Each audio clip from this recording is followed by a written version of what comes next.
A broadcast service of City College and the San Diego Community College District. This is Jazz FM 88.3 KSDS San Diego. I'm Dave Drexler with Inside Art. Support for Inside Art comes from the members of San Diego's Jazz 88.3 Miles 100 Radio. I'm Dave Drexler with Inside Art. Now through June 28th, Jolla Playhouse is presenting a humorous, action-packed love letter to siblings and family with The Monsters, a show Broadway World calls a winner in every sense. The Monsters tells the story of Lil and her estranged brother Big, an aging but respected force on the local mixed martial arts circuit. For years, Lil has observed her brother from the shadows, studying every punch he throws, while Big remains unaware that his little sister's been tracking his career from afar, until she appears unexpectedly on his doorstep. Award-winning playwright and UC San Diego MFA grad Ngozi Anyanwu writes and stars in this warm-hearted and action-charged production that grapples with the fight to build a life you can be proud of. Ngozi, it's a pleasure to welcome you to Inside Art. Thank you so much for having me.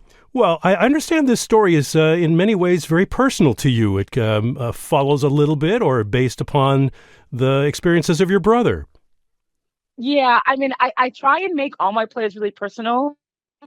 They're not all necessarily autobiographical, but this one was very much a kind of love letter and a dedication to my elder brother, who's a retired MMA fighter, yes. Well, what did you observe in that world then? I guess you had followed that somewhat, but what are the kind of the observations from a world that many of us don't see behind the scenes, and what have you brought into this play in that regard? I mean, the thing that I think I've always really loved about sports is the camaraderie, but the thing that I was really interested in MMA specifically is the duality between the brutality of the sport and the actual people who decide to do that.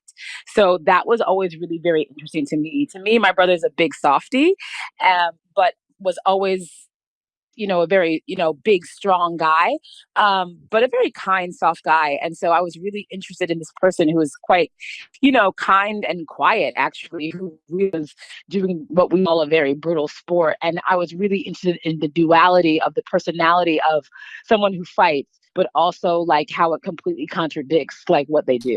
And in this case, unlike the story of you and your brother, I presume this is with an estranged elder sibling.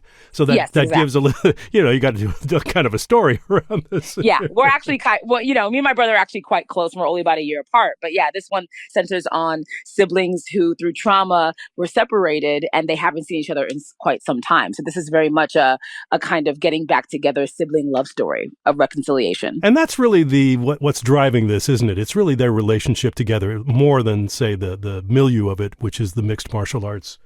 Right. It's kind of like, the fighting is the conduit to bring them together. I always found sports, that was something, it was really a place of bonding. It was really about how people bonded and made relationships. And the sport was just a way for them to come together and literally wrestle out their demons. And so we're kind of using MMA as a way to do both. Yes. Also, what interests me is how physical and physically demanding this play is, I hear. Yes, it is. Well, let's talk a little bit about that. And it requires, there's actual, you do the moves yourself. You both do the moves, you and your co-star Sullivan Jones. Yes. I mean, we brought in this amazing woman, Sajara Eubanks, who goes by Sarge. She was a former UFC fighter, and she specialized in jiu-jitsu. And she was with me since I was commissioned to write the play at Two Rivers, and came on as a fight consultant in New York when I directed it. And then when Tamala had directed this version, she was brought on again as a consultant and kind of helped with the choreography with Adeshala Osakalumi. So yeah, we have been in the ring with her, training with her. She came in for the second half of the run to just kind of give us critiques to help out the understudies because they go on one show a week because the show is so physically taxing. So you mentioned the ring. Is there a ring on stage? Is that how it's laid out?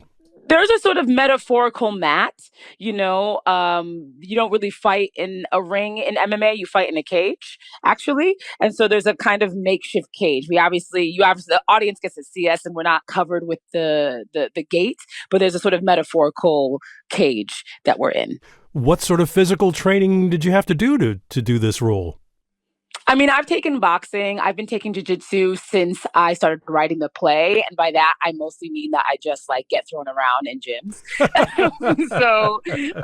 But with Sarge, she helped us out with kicking. Sullivan's been doing boxing for quite some time. So he's already really physically adept. I used to be a personal trainer in my 20s. So I'm already in good shape. It's a completely different kind of shape, obviously. So it was a lot of kicking, a lot of rolling around, a lot of grappling, a lot of striking, a lot of hand and boxing work. Yeah. So we're in there. So for casting Sullivan Jones in this part, that's a very specific kind of actor you're looking for then. That's correct. Yeah. We're looking for a big guy and we're looking for somebody who's in great shape and someone who really is adept so that we only had about 3 weeks in the room for rehearsal. So even though Sajara is throwing a lot at us, we needed somebody who was able to take all those things on, but also has like a great attitude because we're throwing so much at him. So Sullivan has really been a dream to work with. How has this play kind of refined itself as it's gone along from the development process until where it is now in its West Coast premiere here in La Jolla? Yeah, I mean, it's so interesting. Like I directed the production in New York and New Jersey. And so what happened is that the show just kind of it's getting itself tighter. And then stepping into it as an actor and having Tamala be in charge of it. Now I'm kind of paying attention. Oh, how do I really write in the sustainability practice of this play? How do I make sure that, another director doesn't go ham and screw up these actors' bodies to know that, the physical adeptness is as important as the text. And so I don't know that we change the script a lot between East Coast and West Coast, but I am more confident in the script. So for me, I just learned a lot about what the play can hold and what it doesn't need to hold. Let's talk a little bit about your director, Tamala Woodard. She has a lot of experience with this play. Yeah, she had directed it in Berkeley. So we started about March. We've been with the play now. She's been with the play now since March. And she actually came on as the director for this play for the West Coast production around the same time that I was starting to direct my production. So we've kind of been sort of hand in hand. I'll let her know what I'm discovering when I was doing the original production so that she can kind of hold on to that or throw it away, quite frankly, for her production. And she also came and saw the New York production. Well, that must be interesting to have that critical eye from outside of the little bubble that you create. Yeah, exactly. And what are some other maybe developments or how this play has kind of matured as you've gone along? I mean, it's been so interesting.